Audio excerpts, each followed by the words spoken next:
to call the meeting of the Park and Recs Commission to order, and in absence of our chair, I'll be running the meeting tonight. Jolene, could you please make note of the participants I will, for the roll call? And if everyone else could join for the Pledge of Allegiance. Pledge allegiance to the flag of the United States of America and to the republic for which it stands, one nation under God, indivisible, with liberty and justice for all.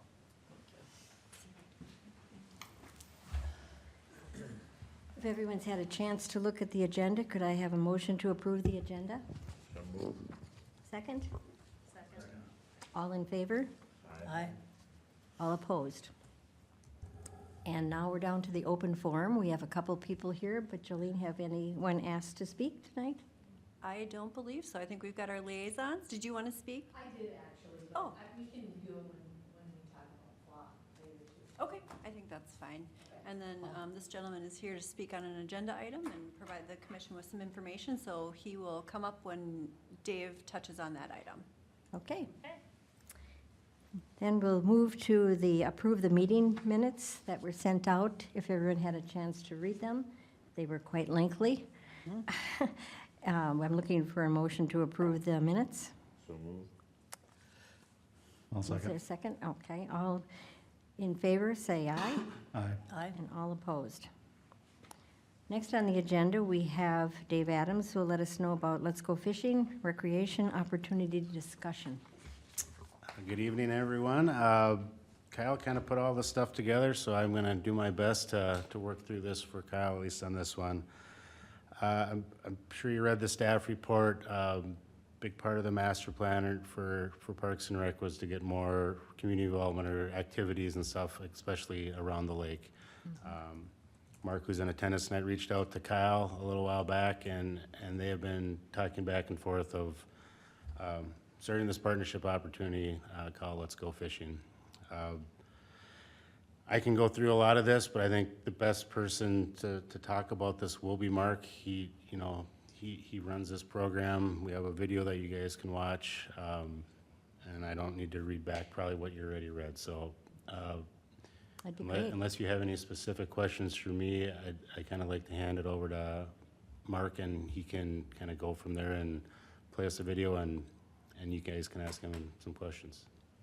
Great. If that's okay with anyone, we'll welcome Mark. Hi. My name is Mark Rangish. I work with Let's Go Fishing. So we have 15 chapters in Minnesota and Wisconsin. And Kyle had contacted us about becoming part of the strategic plan. Perfect timing. We're looking to expand, particularly in the Twin Cities area. Last year, we took out 15,000 people fishing and boating for free that would not have any opportunity. So these are seniors, handicapped, veterans, disabled on handicapped accessible pontoons, youth groups, fishing groups. There's programs that we have that we do with like the 5th grade at one particular chapter. The whole 5th grade goes out fishing for the day. They rotate through for a couple hours, an hour or 2 hours of fishing, picnicking, and DNR joins for some of them. Other ones are sponsored by the fire department or the police department or both separately in the case of Eden Prairie. And kids go out and they're given fishing rods and all that good stuff. But particularly in the Twin Cities area, there's almost 5,000 people that the Eden Prairie chapter takes out on their 3 boats. It's on a small lake. We want to grow that. We have a chapter on St. Croix that's pretty well maxed out. There's one north of here, we call it East Central, has a boat on Rush Lake and one on Chisago. So, based on the group, we opened the calendar like this month. The customers, organizations, groups, sign up call. Most of them locally are booked in 2 days for the season. So there's a lot of demand opportunity. The funding comes from local businesses. There's a variety of different fundraisers. We could talk about that. But we have a video we could show you that's It's 3 minutes. It shows an example of a trip that goes out. One of the interesting things about this video was someone contacted us once and said, hey, can I take some pictures of you guys going out on a trip with my drone, and I'll give them to you. So this guy mails us on a zip drive video. But it's a great example of the community involvement. There's about 1,000 volunteers, high retention rates. For example, the East Central chapter, 113 volunteers. The biggest issue we have is most of them start doing this when they retire, so they age out. But there's a variety of things we've done to extend that and keep that going. People love it, the volunteers love it. They think it's one of the most engaging things they did in their career. And these are people that were for everything from former legislatures, vice presidents of companies, to anyone else you would ever meet. It's a cross-section of everything.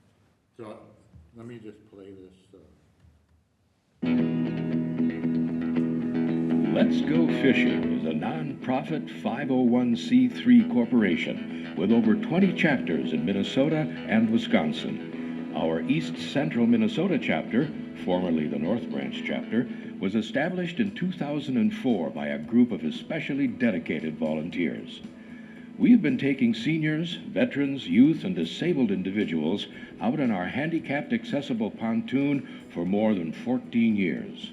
Our newest pontoon is docked at Flickerbird's Resort on East Rush Lake in Rush City, Minnesota. Our Rush Lake boat has scheduled outings Monday through Thursday from 9 to 11 a.m., 11:30 to 1:30 p.m., with 2 additional trips on Wednesdays from 2 to 4 p.m. and 6 to 8 p.m. We depart from a handicapped accessible dock, thanks to Flickerbirds, on a pontoon that can accommodate up to 8 guests, 2 of which can be in wheelchairs.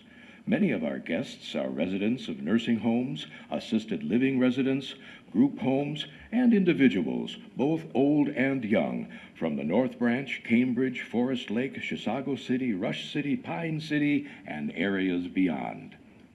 Also due to the generous grants and donations of our sponsors, since 2016 we've been able to provide a second boat. This boat, now our original pontoon, serves the Chisago Lakes area and departs from Chisago Lake. This boat can also accommodate 8 guests, 2 of which can be in wheelchairs. And like our Rush Lake boat, this boat is also available for outings Monday through Thursday, with scheduled outings from 9 to 11 a.m. and 11:30 to 1:30 p.m. If you would like to join us on an outing, you may either sign up as an individual or as a group. Whether you are interested in fishing or just want to spend a couple hours on the lake, we would love to have you join us. I'm just going to end it. It's about 3/4 done, just so you can get a flavor. What we do is all online in terms of volunteers can volunteer online. The boat schedules and event schedules that we have are online. Customers, clients, organizations sign up for the time slots they want. Volunteers volunteer for the time slots they want. It's quite flexible. It's kind of being engaged with your strategy and bringing a chapter here as part of this would just be a great fit. It'd be a great fit for us. That's a great introduction to the locale in terms of being here. Kyle and I talked about lots of ideas of how we could approach it. But I just wanted to give you, I'm on 4 different boards, and I want to be respectful of your time. But I could go on and on. And I just wanted to give you a flavor, say thanks for the opportunity. It's really a good fit. And any questions that you guys have now or anytime, feel free to reach out. So I had a question on the volunteers, about how many volunteers does it take to, if you were to, bring in a boat, what kind of volunteer needs to do that for the summer, for those 2 rides? Yeah, ideally, if I think about it in terms of ideally the start of a chapter, a couple people from the community that are really engaged. And then advertising with the local papers for volunteers, the fact that we want to start up a chapter. And it would not be too difficult to find 20 chapters, or 20 people pretty quickly and get something rolling. It's about 20. And it's a lot of it is, word of mouth, so the customers, clients, and the volunteers generate more of all of the same. So, it's a relatively small number you can start. And these boats are now 28 feet long, they're all bigger. We have relationships with TNC pontoons, they build custom-made boats, relationships with Mercury. So, the equipment is relatively new and refurbished, so. Mark, I think maybe you or someone from your organization gave a presentation to the Rotary here in Forest Lake, and Yeah. it was well received, and again, that didn't go off yet, but thanks to Kyle, I think my comment would be, it sounds like an amazing thing to help our community use our lakes more, and especially the people that you service. But anyone else have any questions? That pontoon boat, I'm looking in here in the analysis that the city would be responsible for purchasing a boat for it? Well, the chapter, The chapter is, okay. And is it parked on a dock always in Forest Lake? ideally, that's a great history of what happened on locations with boats. But ideally, location on the lake with our boat, for example. Our boat club? Someone that had a dock or a local owner. So that's what we've done. Most of the other chapters, it's located at like that one. One's located at Flickerbirds on Rush. Other one's located on Chisago at someone's house. The Oh. volunteers pick it up, go to the public boat launch and meet the groups there. So, and that's another thing that makes it a lot easier. To think that you're gonna drive a 35-foot long thing every day and launch it and find Yeah. volunteers with more than a half-ton truck to bring it in and out is difficult. But we've extended it so far as a lot of the chapters have their electric boat lifts, the boats are on them. The volunteers have much easier than what existed 6 years ago. Dave, we have Shields Lake, and they have a fishing pier there. In our discussion, maybe we could look at that as a possibility. You can't put a motorized boat out there. Oh, that's right, but they do catch a lot of sunnies. Be a lot of paddling. I forgot about that. But there's a lot of opportunities, like Kyle had suggested. One of the first things he said, I'll go talk to your boat, our boat club, whatever, which I hadn't even thought of. I know a few other places that there might be on the lake, but it's just a great example of just in one conversation with them, the ideas were flowing, they're there. Mhm. And it's an opportunity. So do you have a plan for like a introduction to community or a media? No, we don't so much have a meeting, but we do have from an infrastructure perspective of how to run a chapter, how to start it up, a budget plan, and they're all like for launching high-end, large-scale things. And it does not have to be anything high-end to start out. But if you're starting it a year ahead of time, that's a lot of lead time. So there's the point is, there's lots of alternatives. Yeah. It certainly is interesting. What does anyone think about further discussion on it that we could have as far as you're saying, the budget and the timing and all that? We'd have to have all of that information. Yeah. But are you interested in pursuing it? I'm all for it. I Yeah, think I am too. it's a good fit for the development of Forest Lake and the, When Kyle contacted me when we talked about it, I thought, I don't think we would ever have a fit so well. Yeah. So, and he has all that stuff, in terms of, so we can continue to work that out and ferret out some details. And we've got a variety of different people. I used to run the East Central chapter, so that was Rick, the president of the East Central chapter that came and talked. Okay. Because that chapter has people that live here that would be happy to not have to go up there. Well, and we have- volunteer. So, and some of the Coach their custom, volunteers. but it's like our opportunity is to, the goal is to expand. And, there's just a lot of synergy. Well, from the looks of it, you have a lot of head shaking yes here, that it sounds great, and we do have a good Samaritan group in Forest Lake that likes to volunteer for things like this, and so I don't know exactly the next move, how we put it together to have you back, or talk to the city council.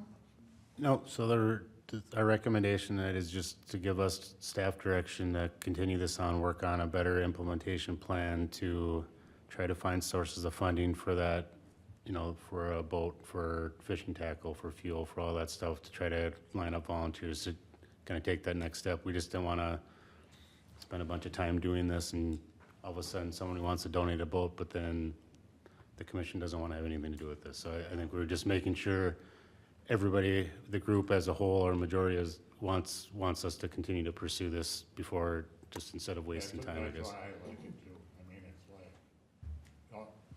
every conversation has been about the right thing, the right questions. And I'm amazed by the ideas that came out. Generated. So It looks like we'll move it on, and we certainly appreciate you coming out and giving the information. It's amazing, the volunteers that you've got together and what yeah, they'll do and for others. The only other thing I can think, if we go forward, if you think about who's some right people in the community we can engage to, you know, like, for sure the Lions, the VFW, the American Legion, all those kinds of groups we would, but, you know, any other one, this is food for thought. An introduction there to accelerate that and help that is So- the difference between quick success and like, Do a good job. Thank you for coming. yeah, I appreciate it. Thanks a lot. Thank you, Mark. So we're on number 8. Do we need to make a motion? Is No, that something? just direction for staff to continue on, which I saw your heads nodding, so that is Makes sense. all we needed, and I'm gonna give Dave a And card. as I said, That's the only you've got reason head I'm shaking starting. from Rotary too. Yeah, Rotary was very impressed with yeah, it, I and think it's really a good, so we can make a joint thing. good move to step forward with the implementation. Yeah, high Yep. school fishing. so our next, and there's kind of a lot to unpack here, as you can kind of see, there's getting interest in trying to find donors and working through a location, all that, so in the meantime, you know, Kyle, and I'm sure we'll work with Mark as well too, to kind of, with his assistance, and at a later date in the upcoming commission meeting, we should have a better plan or a better, Fishing team? you know, layout of what we've kind of worked on. Well, thank you. I now have to give up my hammer because our chair is here, and we'll be on number 8. Thank you. Oh, the power has been took away. Yeah. Number 8. I'm sure you were really good with that hammer. I like the hammer. Sorry I was late, everybody. All right. Number 8, Lakeside Landscaping Recommendation. Dave? Yep, so, you read through this, the map is probably a better place to start. So Public Works has kind of been working through the Lakeside parking lot of, used to be all the dead trees and just a lot of bad landscaping. So, last year we did, those areas circled in purple, we put in 8 coffee trees, redid the fabric, redid the mulch. And then this year, we're adding turf to that blue area, more mulch, more trees. The green areas next year, kind of more by the boat landing, and then 27 going to the east roundabout, or the East Broadway roundabout, and along that fence line. So we kind of have everything lined up for this year except for that one section. Right now, there's kind of like low-grow sumac in that area. It looks kind of ratty. Regardless, something has to be done. Kind of laid out 3 options. we could just replace the landscaping, how it is, put it back in. The other one is to turn it to sod, so we would mow it, so at least it wouldn't go over the sidewalks and look a little cleaner. And then, that third option would be to just eliminate the landscaping itself and add 2 parking lots, or 2 parking spots. One reason being it would kind of uniform the parking lot, because the lower one doesn't have that landscaping in it, so it would look the same. And 2 spots are 2 spots right down there. It's 2 spots, doesn't seem like a lot, but you're adding 2 more parking locations for the landscaping that really doesn't jump out at you anyway. So really, what we're looking, staff was leaning towards doing those parking lots, and we're just, being that it's in the municipal lot with Lakeside Park, we're just kind of hoping that we can get a recommendation to go with our gut and continue doing that. But also looking for other opinions, or if the commission would like to see something else happen there. Comments, questions? I'm in support of parking spots. Yeah, so you're just, that's the minimum that you're looking at, is making parking spots out of those, just pull that sod out and, Yeah, we'd remove the landscaping and the curb ribbon, and then just re-pour the curb ribbon up against the sidewalks, and then paving blacktop. But it'll all be done by Public Works. We won't hire anybody else, so it would be internal work. Karen? What happened to the pavers?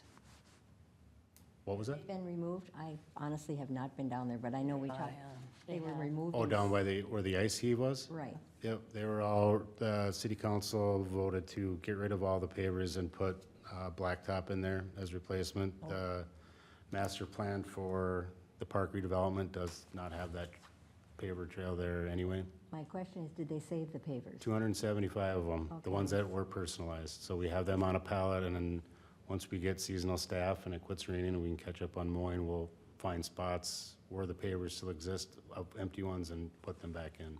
Okay, thank you. Any other questions or comments? I like the parking spot ideas. 2 spaces is 2 Option number spaces 3. down there. Yeah. You need a motion, Dave, or? Yeah, just a motion to recommend going with option 3 would be more than enough. I make a motion, go with option 3. Second? Okay, got a motion and a second. Any other discussion? All in favor? Aye. Aye. Opposed? Okay, Thank you. all right. You're still up, Dave.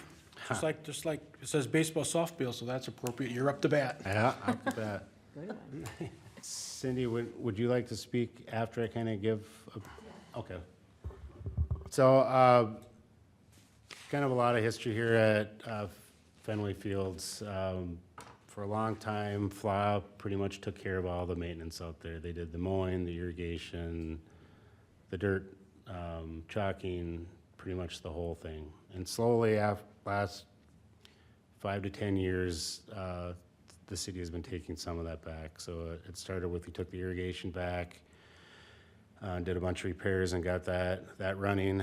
And then a year or so after that, we contracted out mowing to a contractor. We did that for 2 seasons. And then the year after that, Public Works took over the mowing of the entire complex. So what's left and what FLA has continued to do throughout this whole thing is do field maintenance. So dragging the fields, chalking for games, that stuff for basically field prep.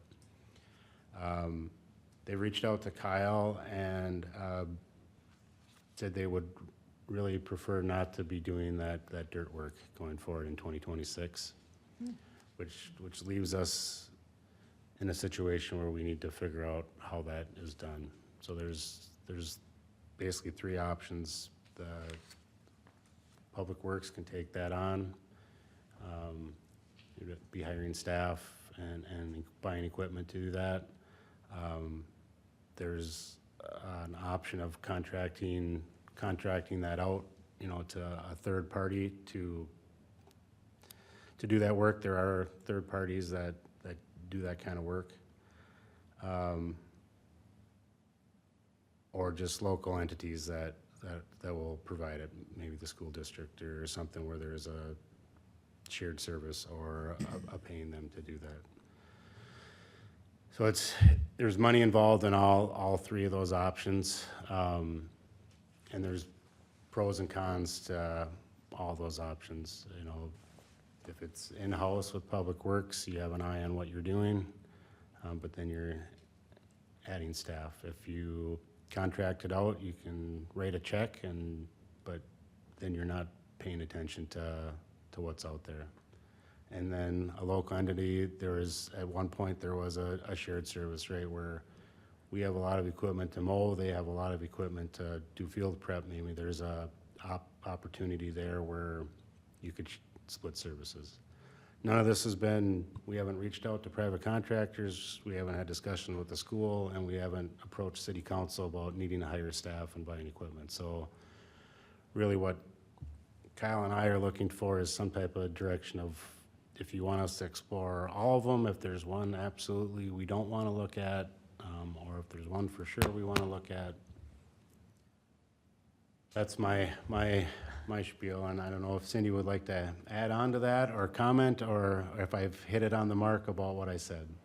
I think that's good. Our concern would be the sports, and having to charge them even more than what they're already paying.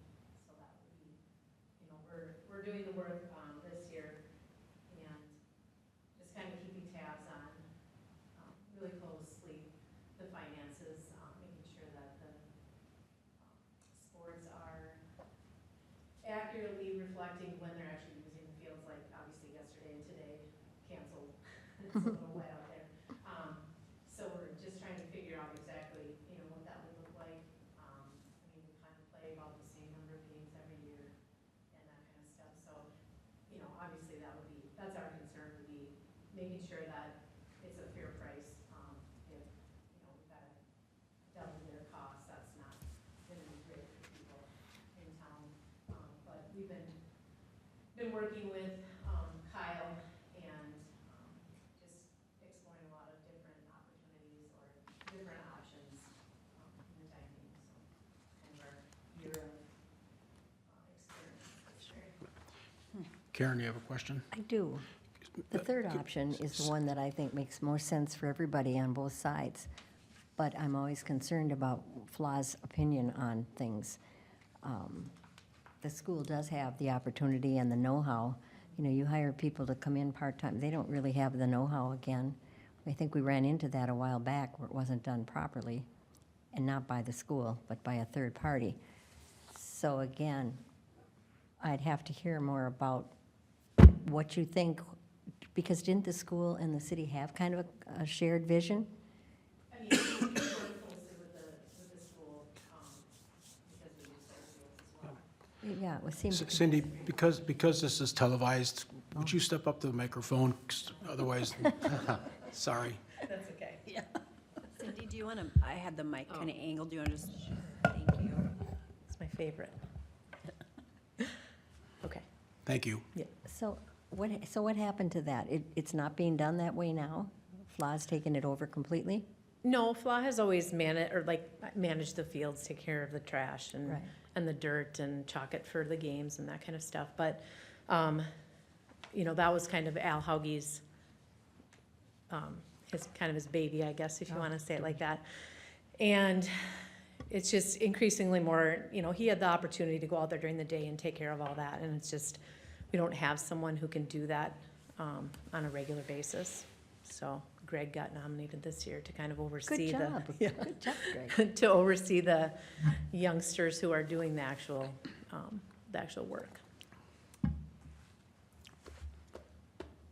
The tricky part, and I know FLA and the school district and myself know this too, it's not a perfect seasonal job, right? Because you start in like end of March, early April, and it goes till, if you have fall ball, it's going into October. So Yeah. your easy solution was hire some college kids who start in June and they work through Labor Day and problem solved. But that works for that little part, but the heavy part is in April, and you know, that getting fields ready and prepping it. So that's the tough part, where I think even the school district, it's hard to justify a full-time position to work outside those windows, but you don't have, you know, staff to work that. So that's where it gets tricky, where, you know, it's maybe a full person combined with all of us, but it's not really one person for each one. Certainly seems, Dave, like as you recommend, a full analysis is needed with all the options. Otherwise, Cost analysis. I would think if you throw out an option now, somebody might ask, why didn't you look at that? Because you've got 3 parties involved here, and it is complicated. What do neighboring municipalities do? There's some that just hire a third party. Where I'm from, they just pay some guy with a truck and a drag, and he does all the fields, and he gets paid X amount of dollars per field, and that's the way it goes. I don't know a lot of other youth ones how that goes. I'm sure some are in-house with, you know, some cities have a parks department, right? And, you know, a guy that works for me, he worked in North St. Paul, and that's what they did. They went and did all their 28 fields, or every day they went and did all of them. So it's all over the board.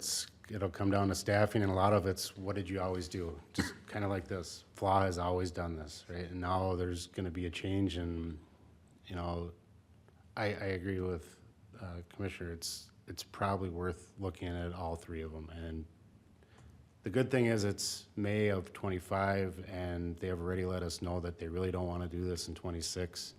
So we have a decent amount of time to figure this out. All of us have budgets though too, so we have time, but we don't have a lot of time. Especially if it requires hiring staff or buying equipment, at least, you know, in the city, and we need to know that by September. And the school district has probably passed their time already. But, and FLA has their year in October, November, right, for your, so we have a couple months. That's more than that's better than nothing, right? So. And to her point, Kyle's been working with the school and with FLA, kind of coming over scenarios. We kind of were all aware this was going to happen at some point. So I don't think we're starting from scratch, but it's probably dialing in these numbers a little better and really having the serious conversation versus the hypothetical of, well, what if this happened and we had to do this? Now it's, okay, this is happening, you know, and not duplicating work, because sometimes I feel we're a bunch of groups here in the city doing the same thing, just if we could figure out how to do it a little bit more efficiently. Yeah, it seems to make sense to try to centralize it when we've got more than one park. Right. With Yep. Cullen Camp and, Yeah, I mean, we talk about Fenway, but we also have Cooling Camp, and if fields grow and improving, you have Schilling and even Belts Park and all the school district fields. And I mean, right now they schedule, the school fields and city fields are all kind of scheduled in the same pool. So they're already kind of transitioning that way to, it's all one system, but we all maintain them differently. Because right now FLBA does their own fields out at Cooling Camp, and then FLA does the fields at Fenway, and the school district does their fields, and the city does like Schilling and Belts, just with a broom drag. So 3 different people are doing the same thing right now too. There again, that must have changed, because I think the school took it all over because they knew the school schedule, and they were a FLA schedule, and instead of having a lot of different people schedule those fields, it seemed to be all centralized at one time. That's not The work or the scheduling? the scheduling of the fields. Oh, yeah, we had worked with them, but, you know, I mean, Corey can speak to that too. If we were not, I can't remember exactly what it was, what we were gonna be paying to use that scheduling this year. Do you remember? I don't recall off the top of my head. Yeah, the scheduling, so the school district took over the scheduling we did the scheduling last year, and the year before, through our school's software, and then we centralized that. Kyle has since, coming into his new position, now that the city stole him from us. I know, lucky us. Good, it's a win for to keep him in the community, certainly. But he's taken the scheduling back on now that, because he has a handle of it, so he also didn't feel like it was necessary for the city to be charged if something he could take on. So the city now is scheduling their own fields in a heavy collaboration with the school district, because there's a lot of crossover. Right. FLA utilizes both facilities, the school will go out and utilize Fenway, and there's certainly a lot of overlap there. Well, and I don't want to say that any of them aren't good, they're all good fields, but we have to all admit that Fly is our premium area out there, and so whatever, I'm all for looking at all the different options. But the bottom option is it has to be someone that we can guarantee is going to keep those fields in pristine condition, and that's where I miss Al so much, because he would fight for this. So we'll have to fight for him to make sure we don't lose the integrity of that complex. And Dave's analysis is correct. I mean, these have been loose conversations now for some time, and I know even on behalf, I meet with our buildings and grounds staff every couple of weeks with community ed. We're always looking at what's next coming up, and it is really challenging to staff, the seasonal staff, even just within our school district. And so all of a sudden now we're at a school, we've got dandelions growing out, you know, and we're trying to keep those in nice looking order too. And so being able to staff that, I think the area of commonality that we found some of the most commonality is like the painting for the community ed. We bought a painter that's a robot painter that runs off a GPS, and so it doesn't make any sense for the city to buy one and for FLA to buy one and the school district to buy one. It's not a cheap investment, but it really does a really good job and saves us a lot of man hours to be able to have that robot. So we do partner with the city to be able to get those done, and with FLA to get the fields done off of school premises. So I think it's worth an exploration to see how we can do that, but it's a complex math problem. And to your point, Karen, I mean, I think everybody's goal in here is to keep not only Fenway in pristine shape, but to improve the other fields too, to try to come up with a better way to make sure they're always getting mowed once or twice a week, and to make sure that they're drug and chalk just pristine for games. So when kids from other schools come out here and they play at Name Your Field, you know, it's a aesthetically pleasing field, whether it's a irrigated field at Fenway or a non-irrigated one that's still manicured nicely and looks good. So I think that's the goal of everybody in the room, is to have great fields to play on. It's one of those things that I think this whole changing of how we do things probably opens up a lot more massive conversation going forward too. So I think we don't want to get to that point right away. We want to just figure out part of this, but maybe how this is all going to plug into long-term, how the city with a capital C maintains, you know, athletic complexes throughout the entire school district, city, everything. Because we all use them. It's just because it's a city park or a school district field, I mean, residents are using both of them the same. So we might have to look at just how we look at it differently. They don't use Fenway that way. They don't, public just doesn't go out and use Fenway, do they? No. You can't Residents just, do, yeah. I mean, you could, like, inquire at the city You just have to schedule it. Yep. to utilize it, but it is locked, yeah, because people were having their dogs and bikes and all kinds of stuff on the fields, and not it's good. not good if your kid's Not diving good. for a ball. Not a good idea. We're gonna scratch that That idea. would be bad, yeah. But like, I mean, you've got the playground and the pickleball courts and all of that stuff, you know, at Fenway too, that people are always using. Yeah, but not the fields themselves. They Right. can't just call up and, or run out there one day and, The pickup game, they need to schedule it. Yeah, they can, if FLA does not have it blocked out on the schedule, a resident or even non-resident can reserve field time. okay. That, enough direction then, Dave, for you? The direction is to explore all options. There you Is that go. the direction? Work with the school and FLA and city staff to come up with a bunch of different options and try to find consensus, maybe between the group, and then present that back to the commission. That Okay. sound about right? Sounds good. Okay. Again for Can I coming. make my comment that Thanks. I was gonna Nick? Okay, so next weekend, not this weekend with Memorial Day, but Friday, Saturday, and Sunday, we have the 35th Annual Fast and Furious Tournament out at Fenway and the high school and Columbus. Oh, So there's 58 teams that are gonna be, so maybe if you don't wanna go to Quick Trip, if you can go somewhere else to get gas, because it's gonna be crazy there. Probably a lot of restaurants and stuff too. Starts at 5:30. I know the police come out and they put no parking signs because it is bananas out there. You're parked all the way back to Team Vantage.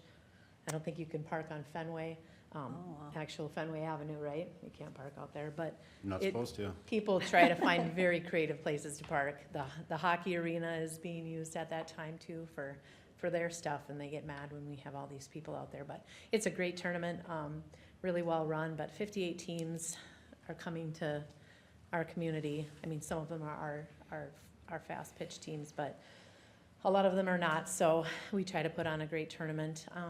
And I just wanted to, if you wanted to brave your way out to Fenway to see what happens out there, we will be there. Sounds exciting. Yeah. Thank you, good luck. Yep, thanks. Yeah.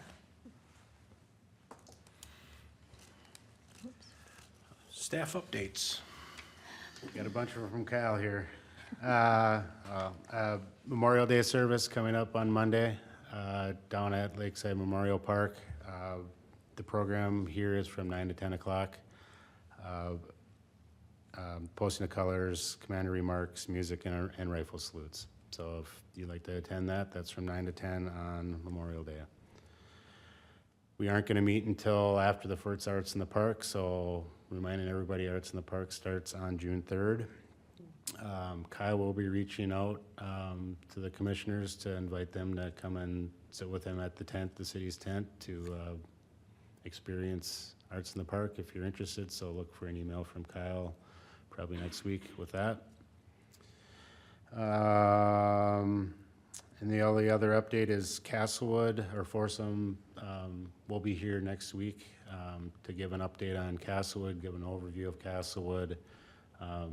As you may or may not know, their agreement is coming up at the end of this year. Kyle and Foursome have been working on a agreement extension. They also are looking at some capital work that's in the Park Dedication Fund over the next few years. They have one scheduled for this year that they'll present for that and show you what they're proposing to have done out there. So just a lot of Castlewood stuff for one section of the Parks Commission meeting. Feel free to go out there anytime you want. It's a city building. If you want to check out that clubhouse, check out the simulators, take a look at that if you haven't been out there.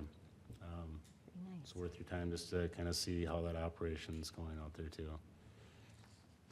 Did you have anything from Kyle? How has that been? Has that been extremely busy, or people aren't aware that it's there yet, or the simulators, have they been used a lot?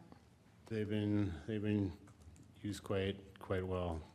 So I don't know if you know how the contract goes, but we guarantee them $50,000 in profit every year for running the golf course, and anything at over 50, this city splits with them. And this is the first year, or it's been slowly climbing, but we actually got a check back from Foursome this year. Great. So it's over the last 5 years since they've been here, they've been slowly increasing profits, and now it's actually a revenue generating amenity at the city.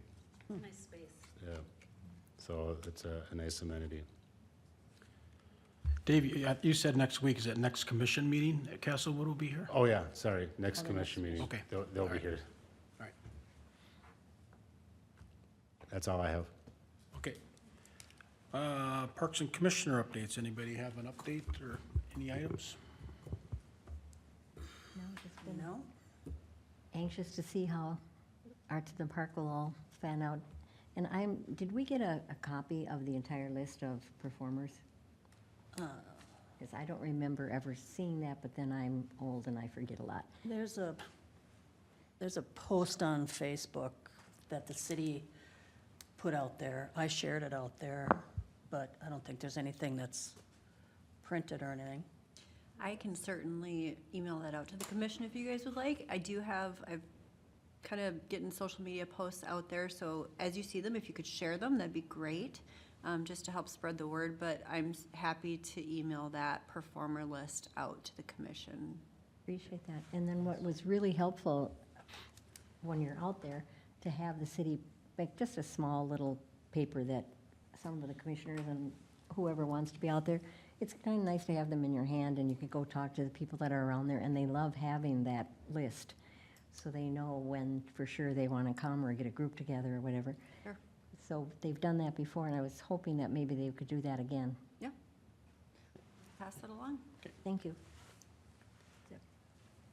Dave, one question for you is, like last meeting, we had a few items where we recommended to the city council certain things. Yep. What is the procedure then for reporting back that what the council did or Oh, didn't yeah, I do should with? report that back, right? Well, it's Kyle's job to report that back. Sure. But he's way up north. Is that something under staff updates of future meetings then? Yeah, Okay. So for the Manor Park, it was unanimous, they voted in to approve that project. What was the other one that we sent for, the other one was just fee waiver, wasn't it? The who? Yeah, if you were. But yeah, Manor Park, they all thought it was a great choice, and we're looking forward to getting that going. Okay. Yeah, the other thing was a cell phone tower. Oh, yeah, so that one's kind of a weird one. They approved to be able to let them apply for the CUP. So they didn't approve the poll, they just said that Parks Commission recommended, and then City Council approved them to be able, or recommended them that they could apply for the CUP. So there's more steps there. So staff have meeting with them coming up, so you'll probably weigh on that again once the application comes through. I think they were looking for the first round to see if you were absolutely against it, and that would have probably squashed their application, so. Did they talk about where that pole was gonna, I wasn't at that meeting. There was Did a they talk photo. about where it was gonna be located at? I knew it was Colencamp, but on the very edge or It's something? tucked kind of back where the playground is, but way farther back in that back corner is where they proposed it. So it'd be the northwest corner. If you pull up the agenda from last month, there's photos in there, Okay, I'll look at that. so. But appreciate that follow-up, and we just don't think things went to a black hole and disappeared, Yep. so. Were we also waiting for the gentleman on the Headwaters playground area? Yeah, so he reached out to staff and said he's gonna need more time to come up with a plan. So I think he heard you loud and clear that you wanted to see a better product, and now he has to kind of redesign some stuff. So he just told staff that he needed a couple more weeks to put something together. And people are still asking me, they love the sign. That was another thing on my thank you thing, and to Kyle as well. Just putting up that sign at Belts made everybody feel happy. It's just like, wait a minute, it's just not going to stay like that forever. So now that they're all happy, they ask me, when is it going to start? And I know we talked about the foundation part was going to be first, and nothing with the playground would be till September. Is that still true? Yeah, I should have added that in my staff update. So I'll go back to my staff updates. Staff update, Belts Park, we had a pre-construction meeting today with the contractor to do the site work. They're waiting to get the watershed permit. They've been hung up on that, even though they're not really doing much for watershed work, but so they've been given, the contractor has got the bid, they've given the go-ahead to work, but they can't start till estimated June 16th. They have to wait for one more watershed meeting to get the approval to start work. So phase one is the site work that'll add all the ADA sidewalks, redo the sidewalk along South Shore, the trail going from South Shore to the new playground. All that'll be done between June and July. And right now it's scheduled August, the playground will get installed. That'd be great, better than September. Yep, so it kind of got slid back because of the watershed pushed the contractor back, which now pushes back the playground. And then Manor Park will start in August and then be done hopefully in late September. Okay. Anybody have anything else?